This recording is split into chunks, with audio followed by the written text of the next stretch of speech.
Satan is our pal.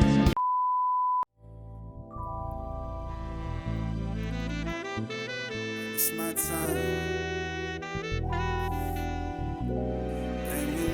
New year, new Mr. Gellis. That's another 365 for me to shit up on your melon. That's a whole nother vibe to take to shake you out your skeleton. 52 weeks to bring the heat and I ain't sweating it. Whole last season smoking tree like it was medicine. COVID-19 quarantine wasn't stressing it. I done made the best shit of my life and now I'm flexing it. Know that if y'all put me in my hole, I come out better, bitch, and that's word of my brethren. Welcome to the 2Ds and an F podcast with your hosts, Jay and Mikey. All right, welcome to 2Ds and an F podcast. Our next guest is one of the few, the proud, the Chris Gehringer. What's up, dude? Hey, how we doing, boys? What the hell you been up to, man? Dude, just 4 kids, going to school, working, just doing my thing. Just doing it. Making things fucking happen, dude. Yeah, let's go back in time a little bit now. You were in Operation Iraqi Freedom. Yes. Right? And you were in Iraq. Yes. Yeah, so tell us a little bit about that. Let's go back to boot camp first before we get that far in. All right. When you get to boot camp, people look at it as like Full Metal Jacket or some shit like that, where you get there, they're cutting your hair, No, that shit starts at the airport, bro. That shit starts at, like, you are 2 steps off the motherfucking plane, and they're like, get on my phones right now, and you're like, oh, shit. You know what I mean? Like, you're already like, bro, like, really? So you get on the phones, and, like, you got, like, 5 seconds to tell your family you made it here safely, and then, you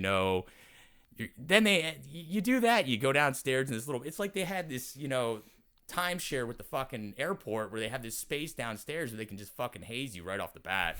That's pretty much what's happening. You go in this little dark basement and they start throwing shit at you and, yelling at you and telling you suck, already. So I'm like, dude, I didn't even get on the bus to go to boot camp. Wow, so that's the first time they actually started breaking you down dude, before you were even on the fucking base. Bro, right away. They didn't, I wasn't even on the bus yet. So then I get on the bus and we get on the bus, and even the bus, bro, everybody was in cahoots with this shit. The bus driver was even like, put your heads down and don't look. And he was a fucking civilian, dude. Like, you're just like, all right, dude. Like, so I put my head down, and I'm just like chilling. I'm just like, all right.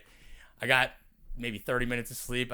You get to boot camp, and then it's just like, they tell you to get on those yellow footprints, man. The famous yellow footprints that, everybody talks about at Parris Island.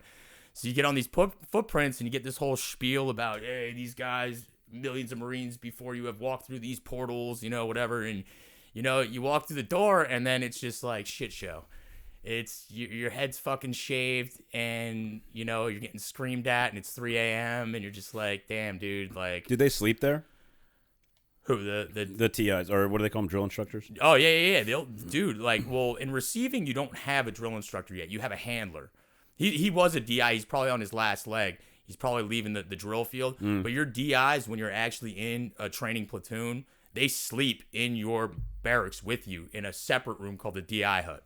But they're there with you all the time. They're never not. Well, when do they actually get sleep if they're fucking with you guys all night? Well, there's 3 or 4 of them. They rotate. Oh, okay. They rotate out, but dude, like, you're talking about these 3 guys that are, hardcore Marines, well-trained. And they're rotating their sleep time. So they have time to just burn you out. Yeah. They have time to just burn you out, man. One DI could do 12 hours a day. The other DI could do 12 hours a day. And they are just the whole point of boot camp. And, it's not the misconception is, I'm going to go to boot camp. I'm going to learn how to fight. And no, boot camp is not geared towards that. I mean, it is, but it isn't. The majority of boot camp is weeding out the people that can't psychologically or physically make it. Right. That's what they do to you. Like, I had a platoon of, I believe it was like 74 guys. And like, we had guys dropping. We had guys like literally quitting. Like, I'm laying in their rack. I'm not getting the fuck up, dude. Like, no, I'm done. I'm not getting up. Well, good. You don't want them fighting next to you anyway, that's right? That's the thing. They don't push the issue on it because if you don't want to be there, they don't want you. It's not just about quota with them. Yeah. They want quality. which is why we're so small. I mean, the Marine Corps, I don't think in my lifetime has ever been over 200,000 Marines. Wow. It's real small, you know what I mean? And, you know, you get to this place and everything changes. Everything changes. You know, you like wake up in the middle of the night and all you want to do is fucking get up and go to the fridge and grab yourself a fucking snack, and you're laying in your bunk like, oh shit, dude, like here I am, you know?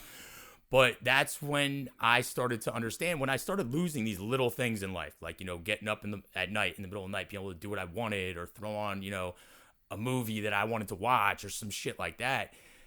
And you start realizing you're already sacrificing these little things. And that's what they're trying to do. You're sacrificing these comforts. You're sacrificing, you know, the ability not to necessarily decision make, but that this is what you have to do for now, you know, until the time comes that you got to do the next thing. You know what I mean? And they keep you in that whole zone of like Marine, gun. Like they put it in your mind every day to the point where you want it so bad, dude. Like I went to boot camp just wanting to be, all right, I want to get through boot camp. But then it got to the point where I wanted to be a Marine so fucking bad, dude. Like 2-3 weeks into boot camp, I was like, I want this. This is what I want. Like the way my drill instructors just walk and talk, and the way that they act, and how like, you know, they just don't give the fuck up. Like I want that for myself. Yeah. You know, I wanted that. It was like a goddamn, you know, having, you know, everything you needed wrapped up into one, like a gym, like a fucking mentor, like everything. Like these guys were training you to be successful, not only in the Marine Corps, but also in life.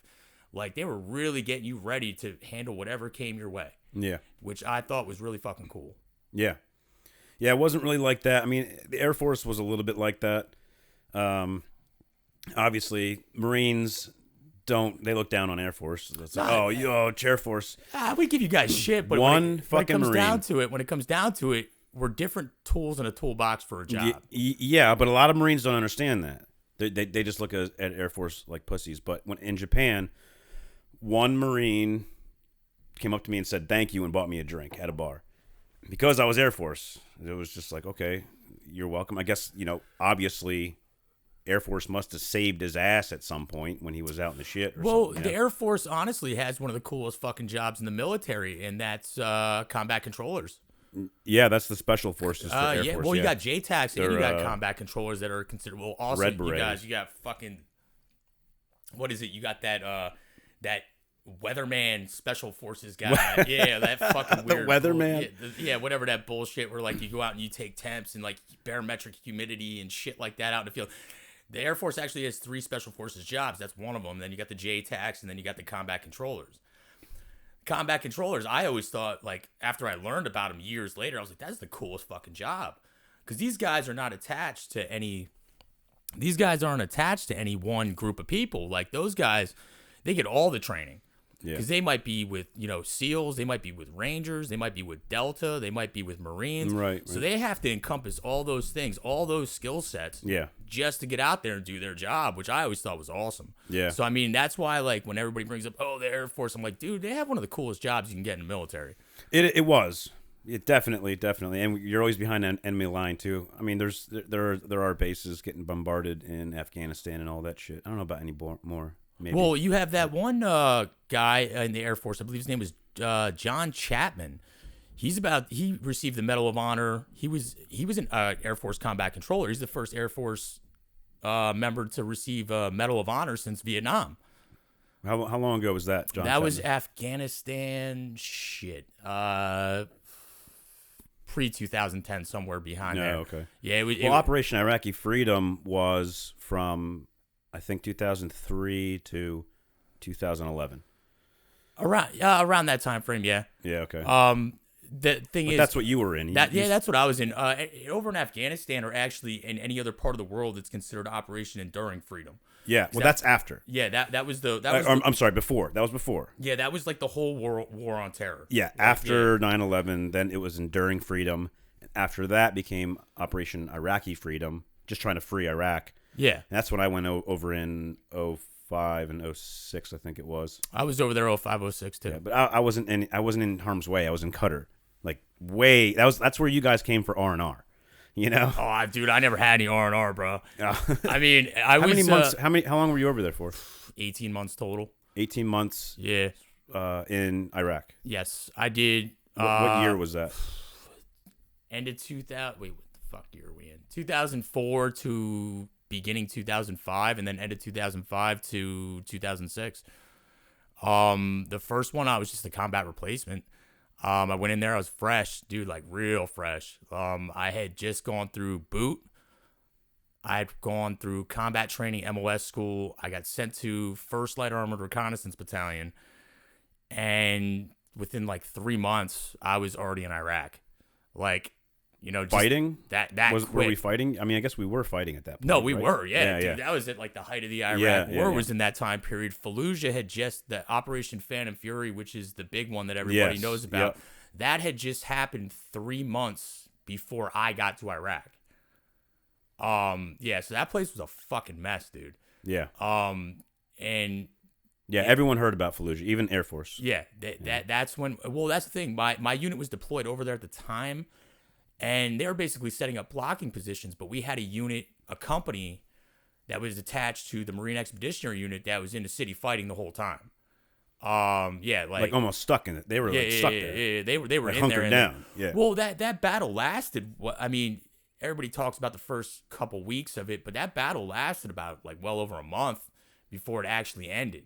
You know, you're talking about clearing a fucking huge ass city. Yeah. I mean, clearing one structure alone, like a 2-3 story structure, could take you an hour. You know, and you're talking about clearing an entire city of structures. Like, that's just insane. I mean, that's why before the battle actually kicked off, what they wanted to do was a little like, not psyop so much, but they wanted to get as many civilians out of there as possible. So what they started to do was drop like leaflets saying, hey, like, we basically let them know that we were coming. Like, that's basically what happened. I mean, we wanted to try to. Why did they do that? Why did they do that? They want to minimize civilian casualties. Oh, so, but in reality, it wound up fucking us. No, it didn't. It did, but it didn't. I mean, if you look at the numbers, like, if you go back and actually look at them, like, our kill ratio over there was outstanding. I mean, we lost a lot of Marines. Don't get me wrong. I think it was like almost like 100 fucking Marines in, you know, the first month that we lost during that fight. But we put down probably way more than that on their end. You know what I mean? Did it screw us? Yes and no. I mean, Marines want to fight, dude. That's what we do. Like, that's what you want to fight. Like, I mean, every Marine's a rifleman. If you're a fucking cook, a supply cook, every Marine's taught how to fight. And that's what most Marines, 90% of them anyway, want that. You know what I mean? And if we can minimize the civilian casualties and make our effort more worth it, you know, because we don't want to go over there and we don't want to harm innocent people. Right. That's the misconception that we're like fucking not worth it. That we're like these bloodthirsty. You know, I know some people that feel that way, but that's not how it is. In Japan, Marines ate the babies of the Japanese, or in Okinawa, that's what the Okinawan or the Japanese would tell the Okinawans. I mean, to get them to like basically kill themselves. Dude, like, there's all these misconceptions. Like when I went over there, they thought that our Oakleys were X-ray vision. So, like, I'm fucking serious, bro. Like, if you looked at, like, one of their wives in a fucking burqa, they'd be like, oh, his Oakleys are on. Like, they're fucking, you know, like, you're looking at his fucking wife and shit.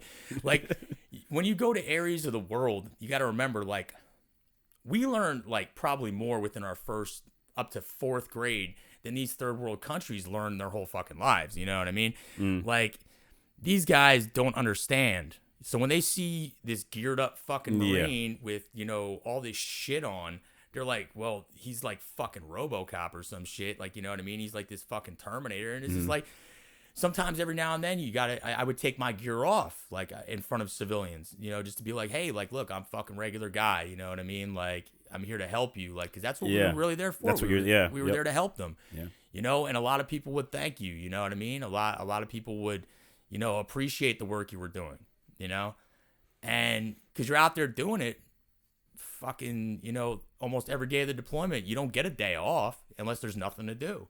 If there's no operations going on, then, you know, maybe you'll get a few hours on a Sunday. Maybe you'll get a day off. But, I mean, there were times when, I mean, Operation Rivergate, which was a total bust for us, it was basically to stop the flow of IED-making material coming down the Tigris and Euphrates rivers.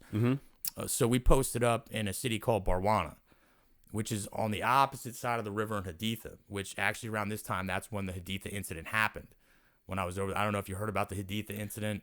I did not. The Editha incident was a group of Marines that were at a checkpoint, and an IED went off, killing, I think, 2 Marines. So they went on like this fucking rampage, just, blowing through these houses, killing civilians, which was awful. Put a bad name on us, Yeah, well, so that was like one squad or something? Yeah, it was like about a squad, yeah. And I mean... So that squad leader was just a fucking something, like he's just an asshole. He's a fucking turd, dude. You know what I mean? Like, and that's the shit that happens. That's what sets us back. All the hard work. Because my unit, dude, we served with honor and distinction the whole time. Yeah. We were helping out the civilians. Not only that, but we would ask them, what can we do to help you? Because not only helping them, it's, this goes back to the whole fucking Vietnam hearts and minds, you know what I mean? Like that shit. But it actually does feel good.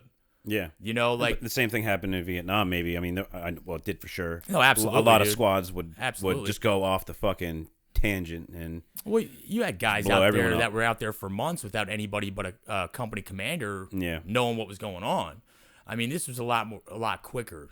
I mean, because we had comms that would stretch throughout our entire command, so they always knew what was going on. But yeah, dude, like we wanted to help these people out. And was there any guy like in your squad that maybe kind of went off, like got a little crazy? I wouldn't say that. I mean, every now and then, if we got a guy that we knew was a bad fucking guy, because we used to set up checkpoints a lot. We call them snap checkpoints, snap VCPs, vehicle control points, shit like that. Yeah. And it's like this whole fucking thing, dude. Like you got to set up, you got to have, a search man, search the people. You have to, because you keep women, children, and the men separate when you're checking a vehicle, always. Yeah. So we'd have all this shit set up, and we'd search vehicles, and every now and then, dude, like you find shit. You find like blasting caps, or you find fucking grenades that are underneath the car. It got to the point where guys were trying to line the insides of their wheel wells with fucking explosives, so we had to get a tire pressure gauge to make sure that that's a fucking dangerous job, checking those cars, right? Dude, go off any time. That's how a lot of Marines die. That's a lot of bad. Well, IEDs were the troops, the main thing killing troops in Iraq. The whole deployment was IEDs by fucking long shot, dude. Small arms fire, few and far between. Yeah. But these IEDs that are getting, it sucked because half the fucking time it was some poor, farmer or some poor, just local guy that was being threatened, to have his family killed. If you don't put this fucking IED out in the middle of the road, if you don't bury this device, we're going to fucking kill you and your family. Like that's wild. Through our intelligence, that's what we started learning. Like that these guys were using them as basically mules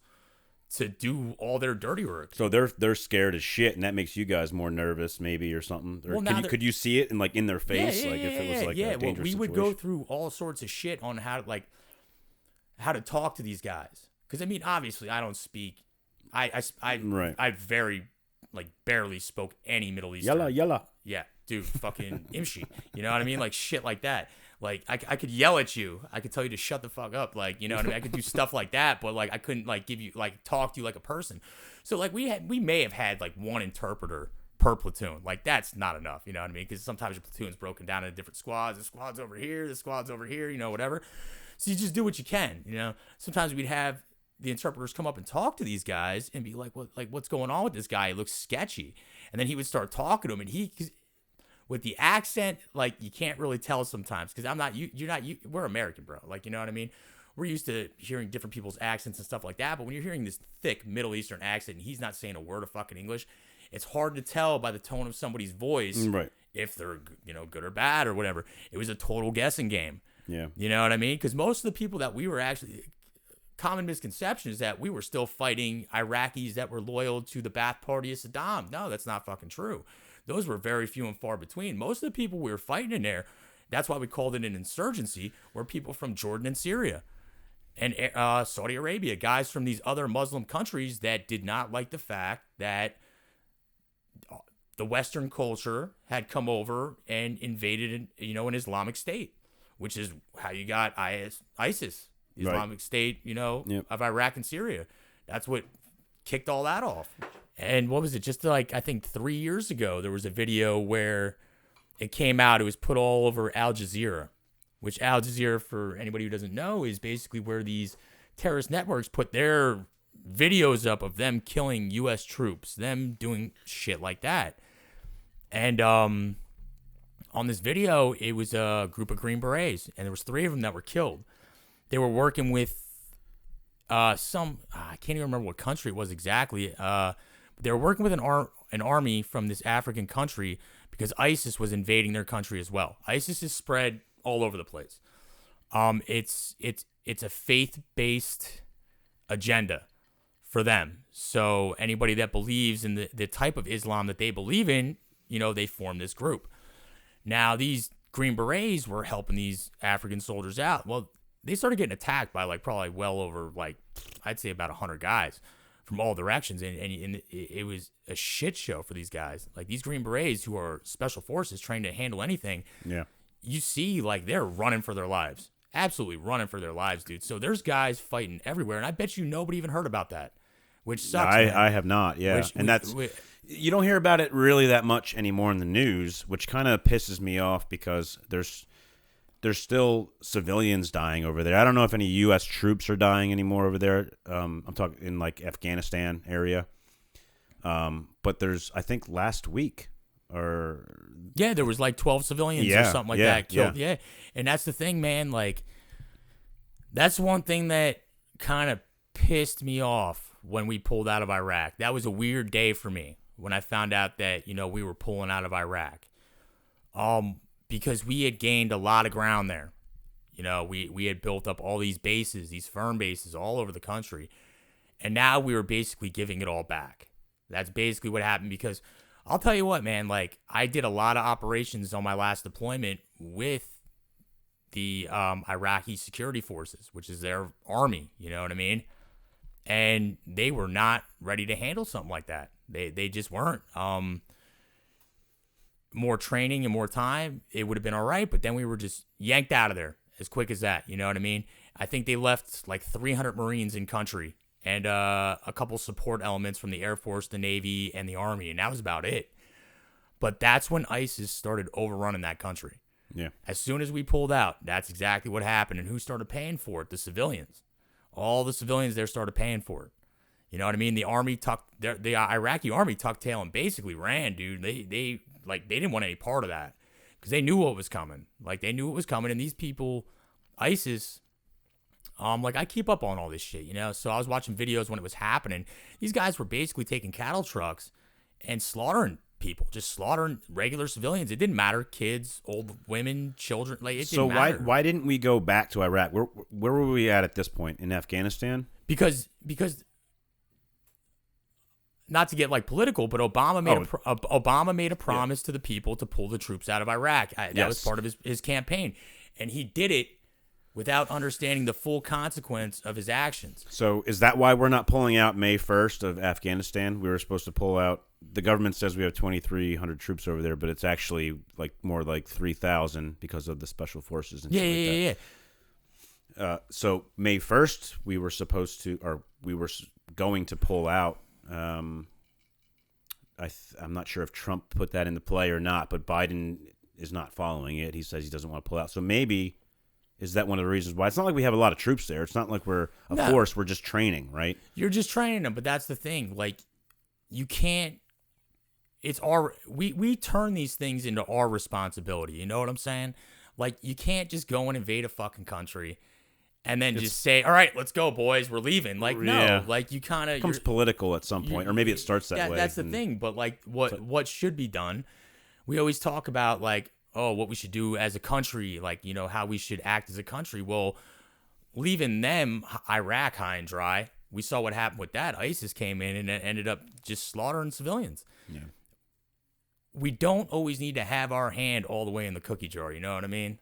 You can be there as support or to help or to train, but you don't just leave them, because we did that shit in Desert Storm too. President Bush Sr., he said, hey, told the Iraqis to stand up and fight. We made it a few steps into Iraq, and then we pulled the fuck out. And we left but we can't be there forever. You can't. If they didn't learn in how many years to fight. That's true.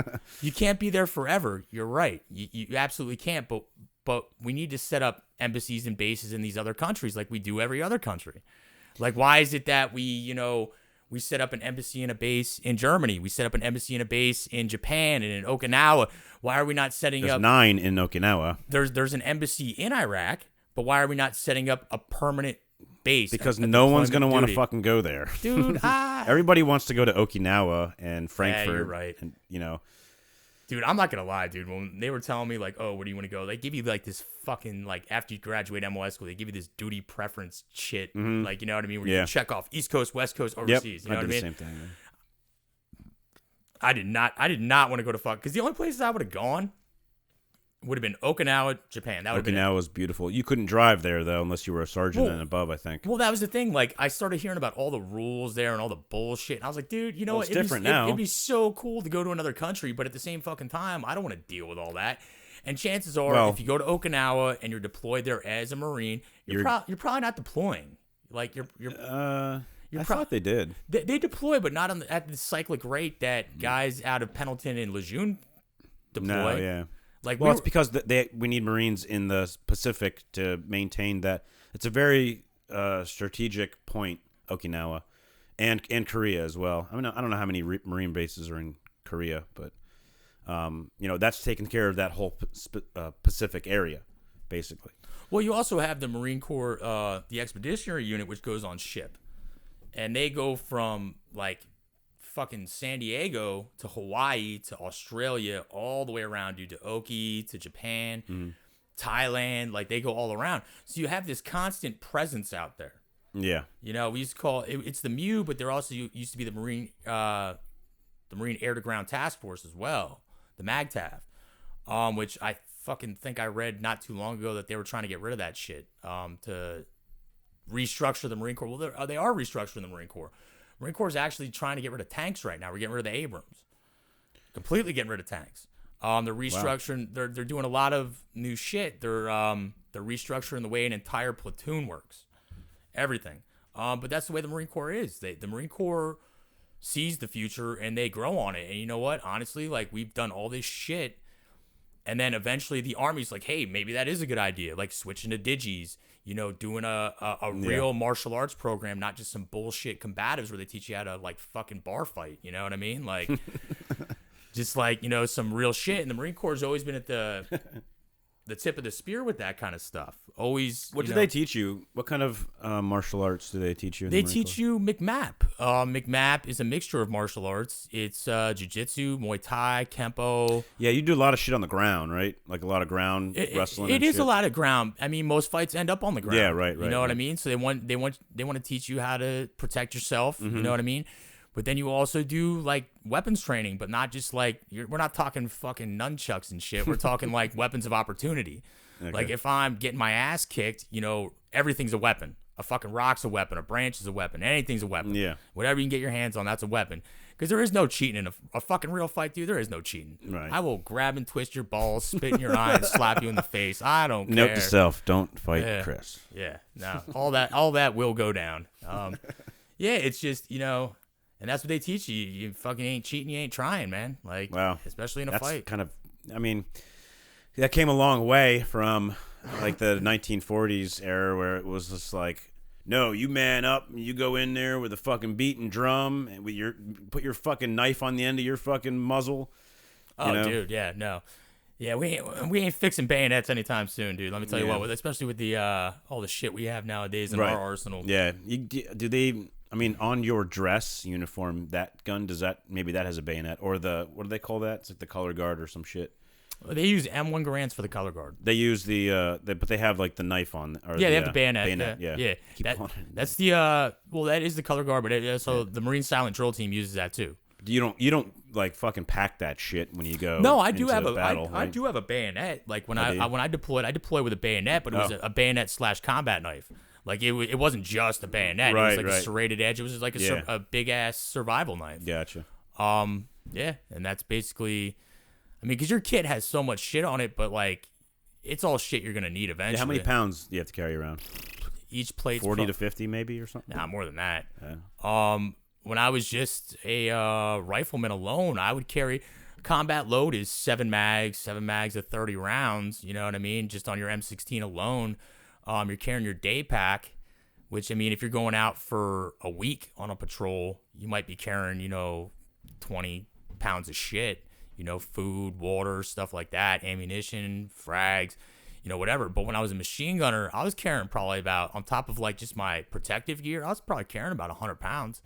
I was carrying, 800 rounds of ammunition, by myself. You know what I mean? Like carrying all my shit, and you get used to it though. Like you train for that. You train for that. Like it's not something that, oh my God, you're throwing in this 130-degree weather with 100 pounds of shit. What do you know? No, you train for that. What's that week? Hell Week or something like that? Is that what they call it? That's the Navy SEALs. We do the Crucible. Okay. The Crucible is basically it's 3 days. It's 72. It's like 72 hours of training, nonstop. You get 2 hours of sleep a night. You get one meal a day. That's it. One meal that you have to spread out through the entire day. And you like hike like 60 miles with 60 to 70 pounds on your back. Damn. And it's not like you're you hike this distance and then you do nothing. You're constantly doing obstacle courses, team building shit. You're doing maneuvers at night. Any time of day, they'll just wake your ass up after like 30 minutes of sleep and be like, "Hey, we're going." Especially if it was. Is that how they all talk? Why do it's frog voice, right? Dude, why do they do that? I swear to God, like some of them, they do it because like it's intimidating, but some of them, bro, they really just from screaming so much, dude, they lost their voice. Screaming. I mean, I remember one time, one guy got in trouble. One guy, he brought chow into the barracks. And the DI dude found him with it at night, all in the rack. Everybody was asleep, thought he was asleep. And all you heard was this fucking spoon, metal spoon, because none of us had metal objects in the barracks. Heard his metal spoon hit the fucking floor. And you're like, oh, shit. It was like an alarm clock going off, dude. It's like 2 o'clock in the morning. Everybody out of your racks. Everybody out of your racks. And he fucking ousted this motherfucker. He pointed right out. Oh, you bringing chow from the chow hole into the barracks? Are good to go. So you go to sleep. And it's just like when you're a kid and you get in trouble. And your mom's just like, yeah, dad'll talk to you in the morning or some shit like that. Dude, next morning when we woke up, ooh, just thinking about it all night. DI told us to pull out our notebooks. He's like, I want you guys to write yourself a ticket. We're going on a trip. I'm like, shit. Everybody knew something was coming, you know what I mean? And he's just like, we ended up going island hopping. In Paris Island, what you call island hopping is we have sand pits. That's where you're allowed to be hazed. At this time, you could be hazed on a quarterdeck, which was right in front of the drill instructor hut, or you could be hazed in a sand pit. Yeah, there were abusive locations. So those are the only places you could be hazed at. So what they would do is we would go from one sand pit to the next, and they would run you, then haze you, then run you, then haze you. And this went on for like 4 hours, dude. Like dying. Dudes are dying, like at this point. Like, and they'll do shit, like, but you know what it does? It squares the platoon away. And, now everybody who got hazed because of this one guy keeps that guy in check. Yeah. You police your own, and that's what the Marine Corps teaches you. Like, it teaches you that in every sense of the word, like, even with your morals. Like, this guy's being dicked up. We got to police him up. Like, you know what I mean? Like, you keep each other in check, and that's what you do as Marines. Like a bar of soap and a sock? Is that a thing or no? Blanket parties? Nah, we never did that shit. Okay. That's good. I mean, some guys could have used it a little bit. I'm sure, but like, what was the extent of your guys of like everyone else hazing that person that was fucking? It was more verbal, or either like fucking shoulder checking a motherfucker when you're walking past him just to let him know, like, hey, we're getting fucked up because of you. You got to work as a unit, and it caused a little divisiveness within my platoon when we were at boot camp, because boot camp is very structured. Like, you cannot talk to each other unless the DIs allow you to talk to each other.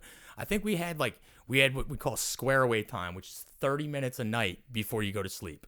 And then on Sundays, you have like from fucking 2 o'clock until 6. That's square away time. The rest of the time, you're training. Like, you're training all day. I mean, that's what you're doing. So we never got a real chance to talk these things out. So when you go into like, like hand-to-hand combat training or like bayonet training. That's where it fucking comes out, dude. That's where it all comes out, dude. Like, it could be pretty rough sometimes, but you know what? You end up learning how to work as a unit, and the thing about it is, you think, all right, you went through this crazy thing with these, 70-some fucking guys for 13 weeks. It's only the fucking beginning, dude. That's only the beginning. That's 13 weeks out of a 4-year enlistment. And that's what I never wrapped my head around in the beginning. I was just like, oh, yeah, this is what it's like to be a Marine. No, dude, like, I had no idea. what it took to be a Marine until I actually went to the fleet. Until I actually made it after, fucking 5-6 months of training, including boot camp, and then getting to the fleet and being around legitimate Marines all the time. Because when you're training, you're only around a few like Marines that have been in a while, guys that have been training all these years, have experience. Now you get to this unit, this battalion of guys who are like hardened fucking Marines, guys that have been deploying. Dude, it's sometimes in some cases for some people it's worse than boot camp. And they look at you like a newbie. Oh yeah. So they want you to feel the pain that they've already felt, maybe, or something like that. It's not so much like that. You just got to prove your worth, in some sense of the matter. Like you, all right, you can be dicked up, come to fucking, formation late or some shit like that. But when it comes down to it, like if there's somebody, they have to be able to trust you. They have to be able to trust you. Yeah. And a lot of the more hardened guys, you could tell the guys that were more hardened because they took the little shit, the attention to details a lot more seriously. A lot more. It wasn't a game to them. It was, these details matter. And they, you come to find out that they do matter. That's what being a Marine is all about. Like these attentions to details, like being there for your brothers, stuff like that. And you're told these things all through training, all through boot camp. You're told all these things, but it doesn't make sense to you until you're on the other end of it, until you come back from your first deployment. And now you've got these new guys here that are, playing grab ass, dicking around, not paying attention to what we're trying to teach them as far as, how things work overseas or how we work as a unit. Cause it gets to a point when it stops being a game. And it gets serious. Like, and this is how you're gonna get through this. This is, because if you're not deployed, when I was with my unit, if you're not deploying, you're training, and you're training for like 4 to 6 months, and then you're going to Iraq again, and that's the cycle. You you deploy, come home for 4 to 6 months, you see your family for 30 fucking days, and then you train for 4 to 6 months, and you go right back over. So you went through boot camp, you got your fucking ass kicked in there, then you got out. You went to Iraq. You did 2 tours in Iraq, and we're not gonna take it any further than that. We don't really have to go into details on like what happened over there and all that shit. But you came back, I guess right from Iraq, or did you go somewhere else and then? No, I came back from Iraq in early 2006. My contract, it was mid 2006 when I came back. Yeah. My contract was till August of 2007. So I came back and my battalion started training for the next deployment already. Well, my time was I didn't have enough time with my contract to deploy. So they gave me options. They're like, look, you can either extend your contract or re-enlist and deploy with us, or you cannot do either of those things and we'll stick you in another unit. That was a hard decision for me to make. It really was. At that point, I was a full-blown fucking drunk. Like, you were still in the Marines. Oh, yeah. Dude, I was just high-functioning drunk. Like, at work? Oh, dude. Like, I wasn't drinking at work, but, like, I would drink until 4 a.m. And then 5 a.m, sleep for like 30 fucking minutes, take a cold ass shower, get dressed, go to formation, and then go to the fucking rifle range or some shit, Like, dude, I wasn't the only one. A lot of us did it. We'd stay out all night, drink, every day of the week, literally every day of the week. We'd stay out, we'd drink, and then we'd go train. And it got to the point where it's not that I didn't want to deploy with them again, but it was a matter of like, dude, like I can't keep doing this. Like I can't keep drinking every fucking day. Like, dude, there were nights where I just be like, dude, I'm not drinking tonight. I'm going to go to my barracks room. I'm going to take a shower. I'm going to lay down on my bed and I'm going to relax. Dude, when I was in the Marine Corps, there was no relax. There was none. Somebody would come knocking on my fucking door. Bro, let's go to the bar. Let's go have some fucking drinks. Like, let's just have one. Yeah, one. Anytime anybody tells me one, I'm like, all right. In my mind, I'm like, you're fucking lying, but I'm going anyway. Yeah. So were you having nightmares at this time? Is that why you're like, what were you drowning yourself in booze? I wasn't sleeping anyway, dude. I wasn't sleeping anyway. I was just so amped all the fucking time, dude. Because you came from having a rifle all the time and being on high alert and possibly like killing somebody to not having that. And yes, just being and, told yes what to and do no. all the time. I mean, like I was always like you said, like I was always on the alert. Like I was always like, what's coming? It's kind of hard to explain in that way because it's not one specific thing. It's more or less like the way that I was turned into as a person. It's not just like, oh, this one specific event like totally made me not want to sleep at night. No, it was just like I always felt like if I was sleeping that I was wasting time. Like I was wasting time. I could be squaring away my uniforms. I could be, training. I could be, reading up on SOPs, standard operating procedures, or I could be drinking. So if I was awake, and I had none of those other 4 things to do, I was fucking drinking. But I was in a culture of absolute drunks, dude. Absolute drunks.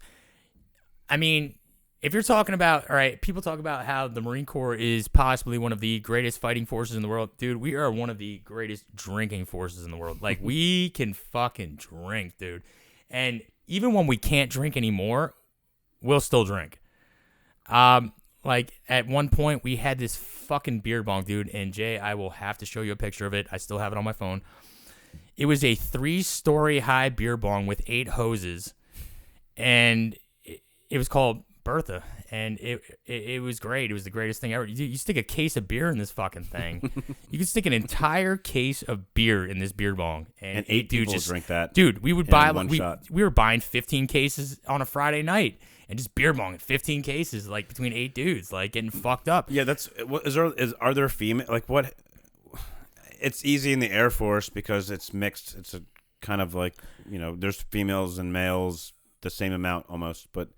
In the Marines, it's probably mostly males, right? Well, yeah. I mean, when I was a lot of testosterone going around there. When I was in, if you were in a combat arms unit, if you were in an infantry unit, or you were in a reconnaissance unit, there were no females. It was all males. So I was literally in a battalion of like fucking 14 to 1,500 fucking, alpha males. Like that's what it is. It's just like, just imagine that shit. It's like the biggest frat house. Like, you're all getting fucked up, like, crazy wasted. And the way we would push ourselves to our extremes working out, because we worked out. We fucking, we ran. I was running, like, 15 fucking miles at a shot. Like, I was in shape. You know what I mean? Even with how much I was drinking, I was in shape. And we'd push each other. But the same way we'd push each other fucking, working out and fucking, training, we pushed each other drinking, too. Like, that was the thing about it, though. That, like, the Marine Corps was like no other place I've ever been in my life and no other place I've ever been since. You could get into an argument with a guy on a Friday fucking night, literally a fist fight, arguing. Like, I don't know, you called his mom a fucking whore or some shit. It doesn't matter. It doesn't matter what was said, but something was said, you know what I mean? And you beat the shit out of each other. Like, literally beat the shit out of each other. And then Monday morning, hey, what's up, bro? Like, how you doing, man? Like it never happened because you don't hold these grudges. Yeah. You know what I mean? You don't hold these. It's like a brotherhood, right? Yeah, Almost absolutely, like dude. That's one of the things that was so weird for me when I got out of the military. You didn't have that. Oh, dude, no, I didn't fucking have that. Like, yeah. It was so weird. It seemed like everybody was offended by everything because for the last 4 years, I was literally surrounded. Like, I barely dealt with civilians unless I was buying something. Like, unless I was going to a store and buying something. I didn't I didn't party with civilians. And I mean, if I came home on leave, yeah, but that was a little different. But I didn't have like civilian friends. All my friends were Marines. All my boys were Marines. Like, so you had this line and this file and this, all this shit that's going on. We look out for each other. Yeah, I saw this I saw this mentality, not the looking out for each other mentality, but like the ruffian alpha mentality, like just the Marine mentality from you. Last time I saw you, I believe it was the last time I saw you, I had a shotgun in my trunk. You grabbed the shotgun, you started walking down the street, and I grabbed it from you, and I threw it under my whatever car there was there as a cop drove by. I don't know what the hell. I forget what the hell was going on that night. Dude, that was right off of Lower Macungie Road. I remember the girl's house. We don't need to get into details. We won't get into details. But I remember that I remember that night. It was your friend or something like that, and we just popped up and yeah, I remember that night. You were fucking toting a 12 gauge down the middle of the street. Oh, dude, yeah, and I probably was asking for shells too. Hey, you got any slugs? You know what I mean? Like, yeah, look, get it, bro. So when you got out of the Marines, you came home. You didn't have this brotherhood anymore. So did you feel like a little lonely? No, I felt extremely alone. Yeah. And I honestly, the time that I felt the most alone was when I was around people I knew the most before I went in. My family, my friends, because I guess I kind of expected them to understand. You know Did you what expect them to change with you? Because you definitely changed. Dude, I changed. It was levels of changing too. Like I changed after boot camp. I changed after, combat training. I changed after my first deployment. I was constantly this evolving human being, like evolving every step of the way in my service, to adapt, because that, as a Marine, that's what I did. I adapted to my situation and I handled it, and that's what I did. But I could not, for the life of me, bridge the gap between being a Marine and being a civilian. It was so hard, You're in this group of guys, like I was saying, like 100% alpha males, dude. Like, just everything is a fight. Everything's an argument. But like I said, at the end of the day, we're all friends. But you're always bettering each other, and nothing is left unsaid. My Marines would tell me, without any fucking shred of decency, would fucking tell me, you're fucking up, dude. Like, and they put you back in line, and that's how it works. In the civilian world, it was a lot different. It was people walking on eggshells. It was people, kind of dancing around the real fucking issues of what was going on. And for years, dude, I didn't know how to talk to my family about anything. And my family didn't know how to talk to me about anything. So you kind of just held it down inside of you a little bit? It was literally like these proxy arguments, all right? Like, fucking, when I got out, I moved back home with my parents for a little bit, you know what I mean? And like I said, it was like these proxy arguments. Like these arguments like, why didn't you do the fucking dishes? But the real argument is not that I didn't do the fucking dishes. They're pissed off because I'm fucking getting hammered, and the dishes are just like the fucking thing that they can bring up to be like, bridge over to like, yeah, you didn't do the fucking dishes. What, were you drunk? Like, yeah. Oh, now here we're going into your drinking, here you're going into your issues, trying to pull that shit up. And when that happens, the least likely is you want to talk about it. Like, you don't want to talk about it. Like, you don't want to deal with it. As any other person does, like you need that comfort. You need that soft spot. That I don't want to say fucking safe space, but you need that spot where you hit it with somebody where you can talk about those types of fucking things. Like, you know what I mean? Where you can trust them enough to not judge you. And you trust people on not judging you on certain issues with people that have been through the same thing you've been through. You know what I mean? And I'm not going to sit there and fucking try to pretend like my parents knew or like my friends knew, because they didn't fucking know, dude. Because I never fucking, I'd come home on leave and I would never talk about it. I'd come home and I'd try to be fucking, Chris again. The same Chris everybody fucking knew. But I wasn't that guy anymore. When you got back originally, like the dynamic had definitely changed a lot. Like before, like we would still go out, go drink and have a fucking ridiculous time, but I was always kind of on edge around you because there was like, you could just kind of almost blow up at any second.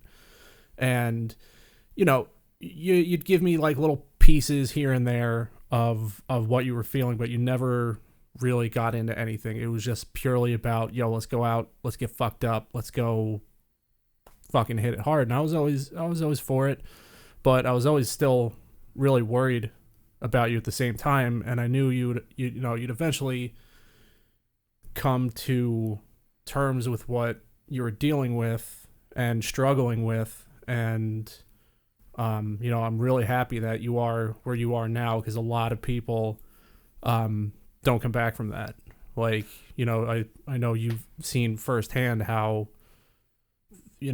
being what you've been through can potentially just completely destroy your life. And but I'm really glad that you are where you are now. We're all glad you're here, Chris. It destroyed my life because I let it, though. That's the thing. I let it destroy it. I let it destroy it because I didn't deal with it.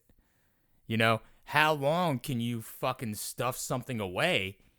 You know, and no matter how long you stuff that, like, you know, away, like, you're still thinking about it and it's still there, like, but you're not talking about it. Just because you're not talking about it doesn't mean it's not there. And for years, I dealt with that shit. I dealt with it through fucking, dude, like, when I went to the VA for the first time, dude, oh my God. It was fucking wretched, dude. It was like... For what? Like a psychiatrist? Yeah, I went to go see a psych doctor after like 4 years of being out. Like, when I was like, I'm good. I wanted to go see one, right? And they diagnosed me as having post-traumatic stress disorder. So Wait, hold on. Was this after the Army? Because you went into the Army after the Marines. Yeah. This was after all that. This was after the Marine Corps. Did you tour with the Army? No, I didn't. Okay, so you stayed stateside? I stayed stateside with the Army, yeah. Okay. All right, this is one that always sticks in my head because I probably should have been thrown in the brig for this one. I was out doing my machine gunner qualification out at Division Schools on Camp Pendleton. I was stationed on Camp Pendleton, but what they do is if you're going to a schoolhouse, they stick you in a squad bay with, like, boot camp style with 50 other fucking Marines or whatever. So the last day, like, we had shot all week and we were going for qualification the next day. So me and a sergeant of mine, which I'll leave unmentioned because he's probably still in the Marine Corps at this point, just decided to pick up a 30 rack of Bud Light. Because, dude, I don't know, weird time in our lives. Bud Light was the drink of choice for Marines. Like, fucking weird shit. Yo, get me a suitcase of Bud Lights. All right, we good. Anyway, so we pull up to the armory that is holding all of our weapons for the next day to go on the shoot. Sit in the tailgate, drinking beers, you know what I mean? And then we look over, we see who the guards are, guarding all the weapons, because we had to have 2 guards there because they were guarding weapons, you know what I mean? So we roll in there. We got some chem lights, you know. We started fucking this place up, dude. And these guards let it happen. They didn't give a fuck, bro. Like, we literally, like, took a ladder. They were buddies of yours? Or? Oh, yeah. They were buddies. We took like a 10-foot fucking like scaffolding ladder and we fucking hung a bicycle from the fucking ceiling. We like took beer bottles and like put chem lights in the fucking beer bottles and stuck them everywhere in the armory. Dude, like I was putting like people's weapons on fire, we were fucking with shit. They were like, we were being real assholes. And then I got so wasted, right? Like I fucking pass out drunk in the barracks. Like somehow, like I guess my fucking sergeant like lifted me and took me to the barracks. But like I woke up the next morning, Reveille's playing. You know, I get my shit on, I get my fucking flak jacket, get my gear, go into the armory to draw out my machine gun and shit. And then I walk into the armory and it's like one of those, oh shit, like fuck, that's right, we did that last night. Ugh. And all I hear is this fucking gunnery sergeant as I'm walking past him saying, we're going to find out who did this. I'm like, oh shit, dude. Like, dude, you're looking around this armory and there's beer bottles, like alcohol everywhere. And yeah, yeah, I probably should have been thrown in jail for a little while. Did they ever find it? Oh, no, they didn't give a fuck enough. No, they didn't give a shit enough to figure that out. But like, yeah, we were really dicking around that night. I mean, that wouldn't be the first time though. We did, you get stupid. Like, that's the thing. Like, you push it. Like, you get to the point where even when you're training, you don't get that rush anymore. Like, you don't get that fucking like, oh, this is so fucking. Let's do it because it's just gonna be crazy. Like, you just want to get into you want to get into some crazy shit every now and then. You ever think about skydiving or something like that? I mean, getting your rush from somewhere else. Oh yeah, dude. I've thought about skydiving. Absolutely. Let's go. When do you want to go? I'll fucking go whenever. Fucking A, bro. Let's go. Poconos skydive. Yeah. What are they? All your. You ever jump out of a plane before? Nah, I've rappelled out of a helicopter. You might be. You're a little. How tall are you? 6'2". So that's. I'm 74 inches. Yeah, you might be a. I don't know if it depends on your height or weight. I'm 74 inches. Someone's got to be able to carry you. Oh, they can carry me. Yeah. Dude, I can get in the fetal I'm position. pretty sure I could just. You guys can lock me up. You know, in the fetal position. I can make myself shorter. But yeah, that would be cool, man. I'll go again. Yeah, I mean, it's just you know, you're always looking like, dude. I do it fucking now. Like, you know, I'll be fucking driving home, you know, like, and I'll just be like, fuck it, let's go 140. You know what I mean? Jesus just for like a Christ. split second. Just for a split second. Like, you know, open highway, you know, nothing going on at night, you know, on the drive home, like, just go 140 for a minute. You know what I mean? You're Like, just looking for that rush? no, just like, dude, something. Like, dude, like, that's Yeah. what, it's just the excitement. Like, that's what Yeah. I miss. You know, you miss that kind of excitement, and you look like a fucking nut job, bro, when you get out and you do this crazy shit. Mm-hmm. I was in this culture of guys that all we did was crazy shit. You know what I mean? And then you get out and you're around civilians who are like, this guy's fucking weird. You know what I mean? Like, what the fuck is he doing? Like, you trying to do some crazy fucking shit? Dude, like, we would, like, party in the barracks. Like, party in the barracks was ridiculous. On a specific occasion, once again, people will remain nameless.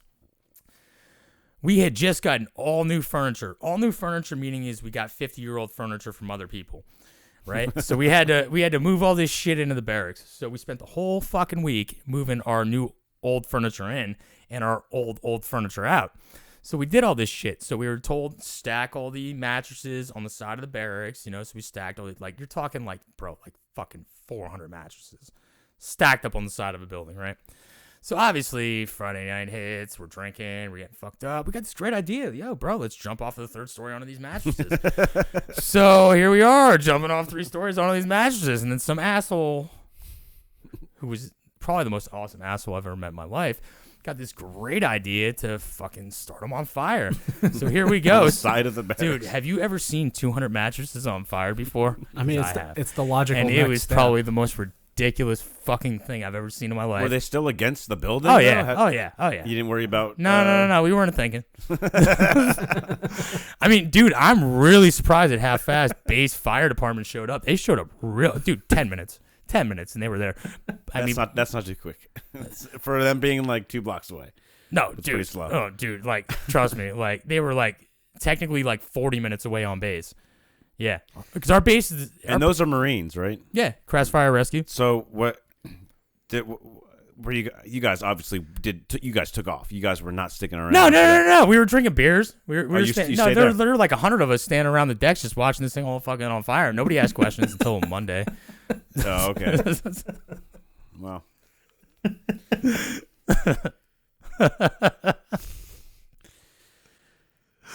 So I'm assuming they just kept it within the squadron. They didn't want that one to leak out. No. They made a deal about it. They made a huge But thing. you didn't get like a... Nobody got in trouble because nobody ratted anybody out. But yeah, we... What do they call them? Article 15s? Do you have Article 15s in the Yeah, Article 15s. Is that means you're out. You're kicked out. You're Yeah, booted. you can get kicked out for That's- that shit. That's Yeah. not even a general discharge. No, It's no, like no. you're fucking... That's a discharge Dishonorable. under dishonorable condition or other than honorable conditions. Okay, so it could be general then. Yeah, well, or you could get a bad conduct discharge for it too. You won't get a dishonorable for But it. you guys didn't get that. No, fuck no, we didn't. Is this in the Army or the Marines? This is It's in the Marines. Oh yeah, it was in the Marines. Yeah. Did you do any shit like that in the Army? No. They were just like straightforward, and you were No. like, "I'm bored." No, like I mean, when these guys got bored, they'd fucking I don't know, kick each other in the nuts or something. I don't, dude. I wasn't into it. Like, I'm not gonna fucking lie, dude. Like, it was. I did go into the Army with a weird mentality, not a weird mentality, but like a complex about like, all right, Marines are better than the Army, whatever. And I carried that over, but then when they actually proved to me that I was right, I just fucking, I was like, because all right, that's the thing though. You got to remember though, I was in like the regular Army reconnaissance. Like I wasn't like with Rangers. I wasn't with like Delta or Green Beret. I was like with these regular ass fucking like ground troops and shit. Yeah. So they were like grunts, or who's them? They were Marines grunts or Army grunts? They're both grunts. Grunt is a term used for. Is that derogatory? No. Okay. It's used for your MOS. Like if you have a combat arms skill, you're considered a grunt. Like your reconnaissance, if you're a Cav Scout, if you're fucking artillery, even is considered a grunt. Mortarman, like all that shit. Rifleman, you consider that a grunt. You're a grunt. But yeah, I mean, it's just fuck, dude. Like they were like, it was like that kid in school that tries so hard to be your friend. Like, that's what the Army was like, dude. Like, that was literally what the fucking Army was like. And it just gets to the point where it's just like, dude, all right, whatever. Did they look like, up to you because you were they didn't a know Marine? I was for a while. They didn't even know I was in the Marines. Oh, okay. So it's not like you went around and bragged about it. No, I wouldn't. But when the fucked up thing about it was, I'd gotten out of the Marine Corps as an E4. But in E4 as a corporal in the Marine Corps, non-commissioned officer. I'm at that point I'm a non-com. But in the Army, I'm a specialist, which is not a non-commissioned officer. So I literally was back at the bottom. Like they wait. So E4 is commissioned or not? It's non-commissioned NCO. officer. And, yeah. It's in an Marines. NCO in the Marine Corps. And then Army, it's not. It's not. No. But that's weird. Because I would think that Army would make rank. No, Marines would make rank quicker probably. So that makes sense then. Well, not necessarily. A lot of Marines get out a Lance Corporal, honestly. A lot of Marines don't get out E4s. A lot of Marines get out E3s. Yeah. It depends on a lot of things. It depends on your cutting score and the boat space for your MOS. Boat space meaning the amount of guys that they're allowed to promote that month. And the score always changes. I mean, you might fucking, be an expert rifleman on the range because it takes a lot of things into account. It takes your rifle score into account. It takes your proficiency in conduct. It takes all these different variables into account. But you could be this fucking total squared away Marine, and then they'll be like, nah, your fucking MOS is zeroed out for the month, zeroed out for the next month. So you could go fucking a year rating a promotion, but get zeroed out and never get promoted. Do you have to take tests for promotion? Not anything necessarily. below? You have to do what's called MCIs. The Marine Corps actually has its own college type deal thing. Some of the classes you can do are ACE accredited. You actually get college credits towards them. Mm-hmm. But in order to get promoted from a corporal, which was what I was, to a sergeant, you needed to do what was called your 8,000 series, which was all your leadership skills. So you had to complete those. You could not get promoted to sergeant until you complete those. And I completed mine. And the thing was, all I would have had to do to get promoted to a sergeant after 4 years was re-enlist. If I would have re-enlisted, I would have been promoted that next week. Mm. You know what I mean? Yeah, I was kind of in the same boat. I got out E4, but I enlisted for 4 years in the Air Force. You have to test you have to test for every rank, but it's kind of after a while. I think certain ranks are given to you, maybe the lower ones. Yeah, the first two for me were basically gimmies. I went in as a private. As long as I didn't fucking kill anybody after the first 6 months, I got promoted to PFC. And then as long as you still do your job and your proficiency in conduct's good, you get promoted to E3. E4 is the big jump in the Marine Corps. That's the big jump. That's when that's when shit really matters. That's when because that's when you're in a leadership position. That's when right. You could be a squad leader or a fire team leader. Well, typically our lower enlisted or fire team leaders, but that's when you can be a squad leader. Mm. And they don't want any fucking asshole leading 11 other guys. You know what I mean? They don't want that. So they're very particular. You can, even if you have the score, they could non-recommend you, non-rec. They can non-recommend you for promotion. And then the only way that you can fight that is by going to the battalion commander, and the battalion commander would be like, why do you, feel like you were non-rec'd in, in a bad way? But they keep a lot of documentation on that shit to prove why you should or should not be promoted. I mean, fucking, even fucking Eamon, Eamon, mm-hmm. Eamon Ryan. Yeah. He ended up being, I believe, a staff NCO while he was in the Marine Corps. He did great for himself while he was in the Marines. E5. Is that E5? No, E6. E6, okay. I believe he made E6. Yeah. He did a great job for himself while he was in the Marine Corps. Now, being a staff sergeant, that's even a bigger leap. Because you have corporal, you have sergeant. Those are non-commissioned officers. Mm-hmm. And then you make that jump to staff NCO. That's staff non-commissioned officer. That's a big jump, man. That's when you start becoming a careerist. That's when, this is my job. This is what I'm going to do for a fucking career for the rest of my goddamn life. I wonder why is all the ranks are so different? A captain in the Air Force is an O3, which is you're an officer. That's the third ranking officer, right? Out. You have your lieutenant, yeah, and second, yeah. you have your second lieutenant, first the lieutenant, then captain. But Yep. like captain in the Navy is like way up there. Oh yeah. Right. Well, and that's always been weirded out by me, considering we're like the same fucking. Yeah, Marines and Navy, they're completely different too, right? Yeah, you got the men's department, women's department.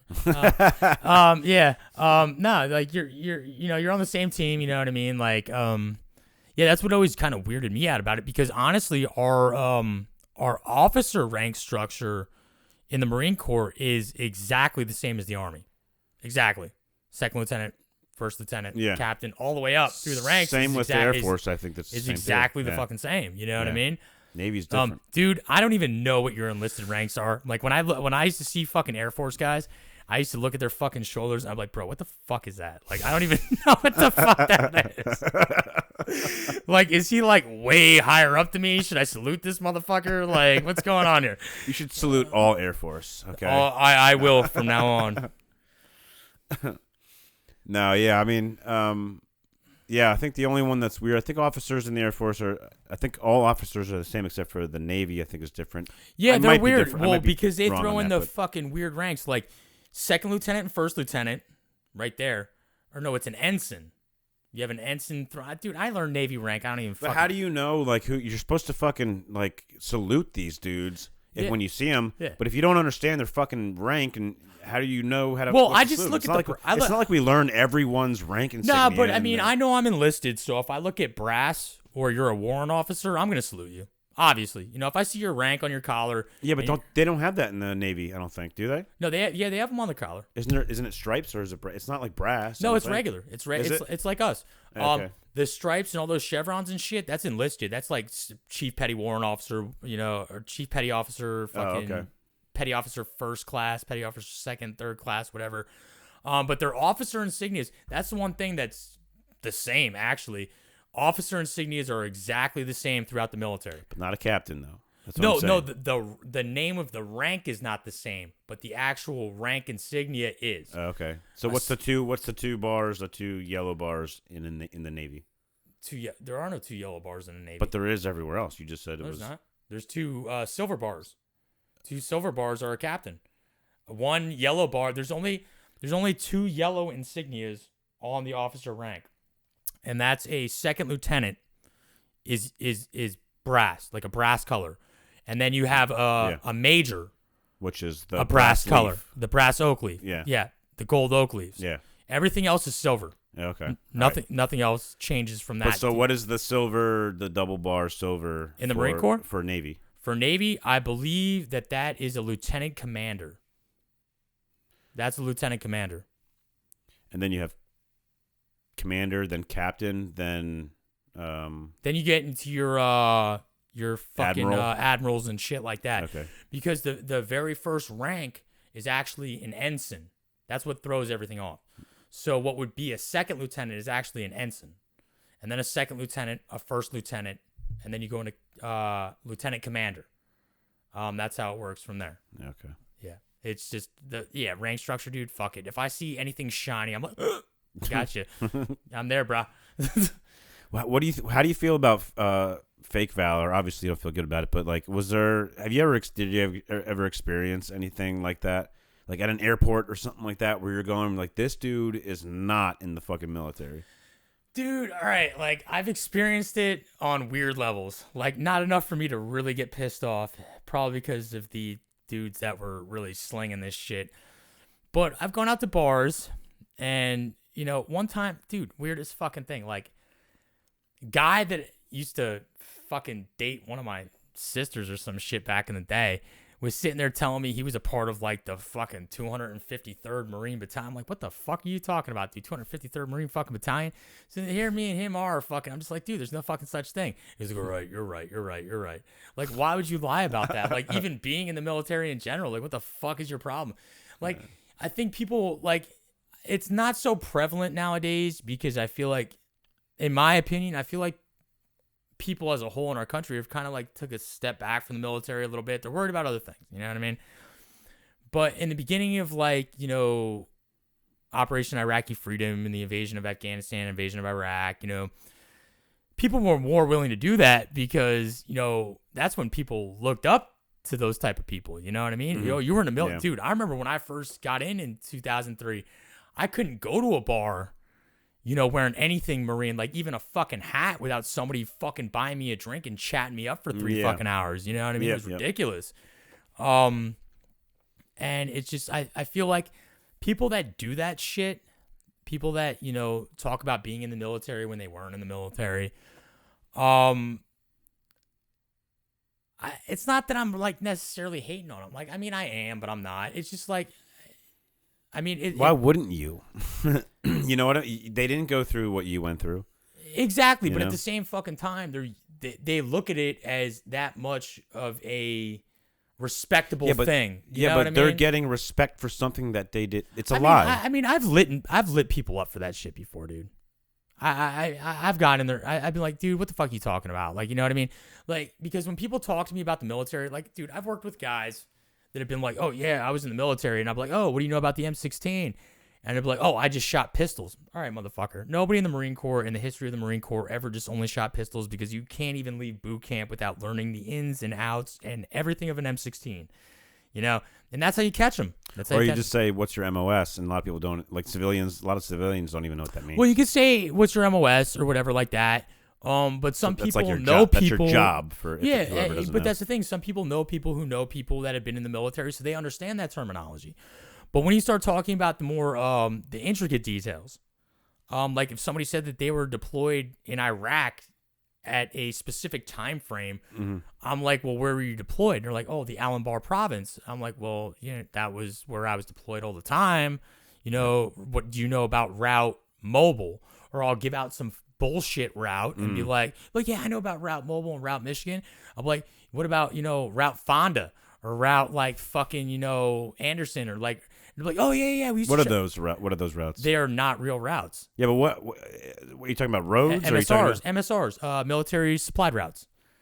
Okay. We basically, the real roads that were in Iraq, we renamed them for ourselves. Basically, not like on maps. And shit. So we have something coming this route today at this time or whatever, something like that. Exactly. Like if you were like me, I spent most of my time in the Al-Anbar province. I spent all my time in the Al-Anbar province, which is the biggest, most illiterate fucking province in Iraq that borders the two shittiest countries fucking that, wanted to get into Iraq, which is Jordan and Syria, to the west. Jordan directly to the west and Syria to the northwest. So all of our secured military supply routes used to run that way. We had, Route Michigan, Route Uranium, like all these different routes that we ran. And those were our military supply routes.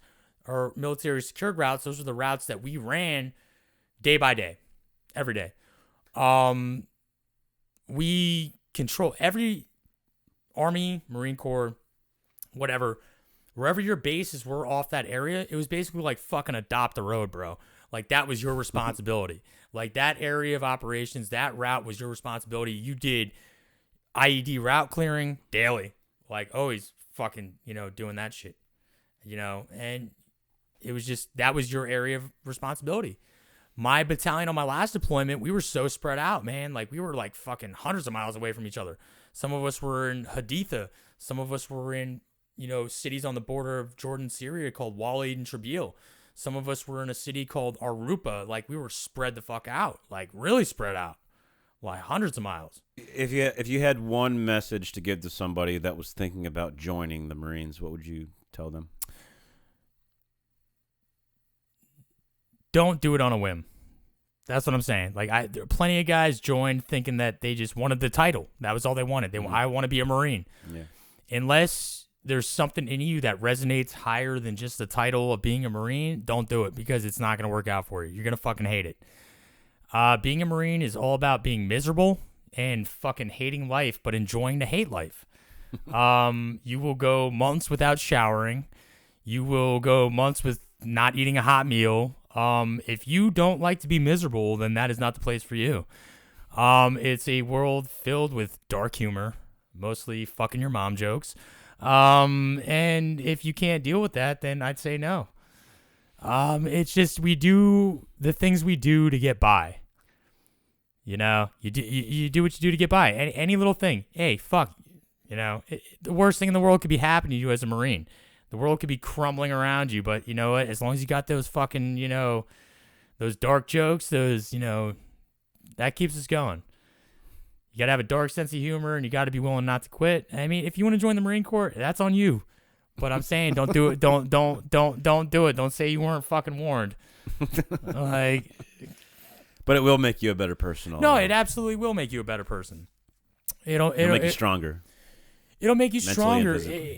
I mean, it'll give you the ability to wait in line for 5 hours. You know what I mean? Like, so you'll be join the Marines, kids, and you'll be able to go to Disney World and not care about waiting in those lines. You can grocery shop and not get frustrated. All right, thank you, Chris, for coming on. With that, we're gonna end the show. All right, gents. Hey, all right. Had a good night. Always a pleasure seeing you, boys. All right, buddy. All right, later, boys.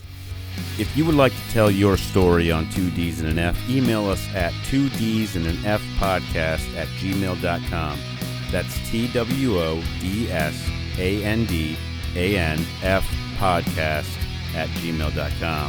For episode segments, extras, and upcoming guest interviews, check out 2Ds and an F podcast pages on Instagram, Facebook, and TikTok.